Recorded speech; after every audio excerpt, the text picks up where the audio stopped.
नीरज चोपड़ा ने हार्दिक पांड्या को हराया, एक चौंकाने वाला आंकड़ा सामने आया। जी हां, कहां नीरज चोपड़ा, कहां हार्दिक पांड्या। नीरज चोपड़ा जेवलिन थ्रोअर हैं, हार्दिक पांड्या क्रिकेटर हैं। आप कहेंगे नीरज चोपड़ा हार्दिक पांड्या को कैसे पछाड़ सकते हैं, तो मैं आपको बता दूं बिल्कुल पछाड़ सकते हैं। और यह पछाड़ने का जो पैमाना है वो है ब्रांड वैल्यू। जी हां, नीरज चोपड़ा जिन्होंने अभी हाल ही में ओलंपिक्स में सिल्वर मेडल अपने नाम किया, देश को इस ओलंपिक का पहला सिल्वर मेडल जिताया, वो नीरज चोपड़ा ब्रांड वैल्यू के मामले में 300 करोड़ को भी पार करने वाले हैं और हार्दिक पांड्या को पछाड़ने वाले हैं। दरअसल पेरिस ओलंपिक से पहले नीरज चोपड़ा और हार्दिक पांड्या की ब्रांड वैल्यू लगभग बराबर थी, लेकिन पेरिस ओलंपिक में सिल्वर मेडल जीतने के बाद नीरज की ब्रांड वैल्यू में फायदा हुआ है। फाइनेंशियल एडवाइजरी क्रोल के मुताबिक नीरज चोपड़ा की ब्रांड वैल्यू 330 करोड़ पार करने वाली है। भारत में नॉन क्रिकेटर स्पोर्ट्स पर्सन में सबसे ज्यादा ब्रांड वैल्यू नीरज चोपड़ा की ही है।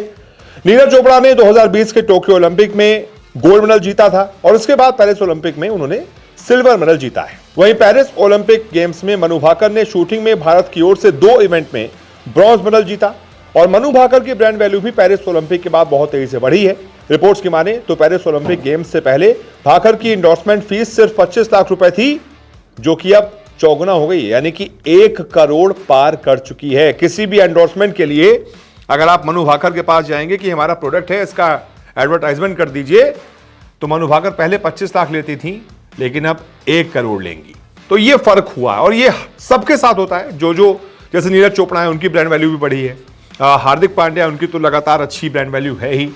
तो जिसका भी अच्छा होता रहता है, आगे बढ़ता रहता है, कुछ इवेंट में जैसे नीरज चोपड़ा ने मेडल जीत लिया तो उनकी ब्रांड वैल्यू बढ़ गई। हार्दिक पांड्या इंडिया को वर्ल्ड कप जिता दिया, उनकी ब्रांड वैल्यू बढ़ गई। तो ऐसे वक्त दर वक्त इनकी ब्रांड वैल्यू बढ़ती रहती है। एक और रिपोर्ट ये आ रही है कि सॉफ्ट ड्रिंक ब्रांड जो है थम्स अप, उसके साथ मनु भाकर की डील 1.5 करोड़ रुपए में हुई है। IUS स्पोर्ट्स एंड एंटरटेनमेंट के CEO और MD नीरव तोमर ने बताया था कि पेरिस ओलंपिक के बाद से करीब 40 ब्रांड्स ने मनु भाकर को अप्रोच किया है।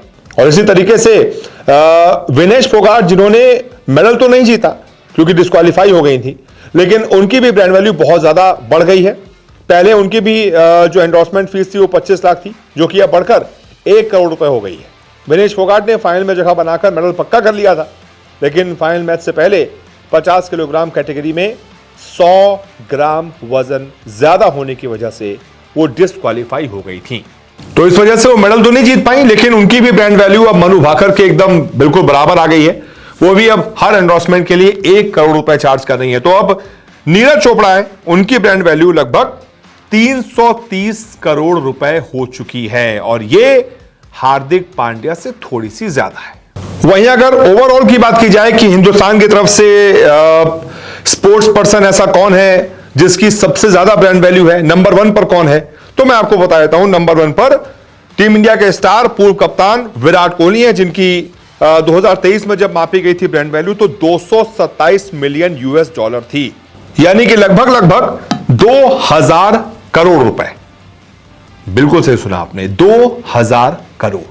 रोहित शर्मा भी इस लिस्ट में है, लेकिन वो बहुत पीछे हैं। विराट कोहली सबसे आगे है। नीरज चोपड़ा तो अभी 330 करोड़ तक पहुंचे हैं ब्रांड वैल्यू के मामले में। हार्दिक पांड्या भी इसी के इर्द गिर्द हैं, लेकिन सबसे ज्यादा ब्रांड वैल्यू हमारे विराट कोहली साहब की कोई उनके आसपास भी नहीं है।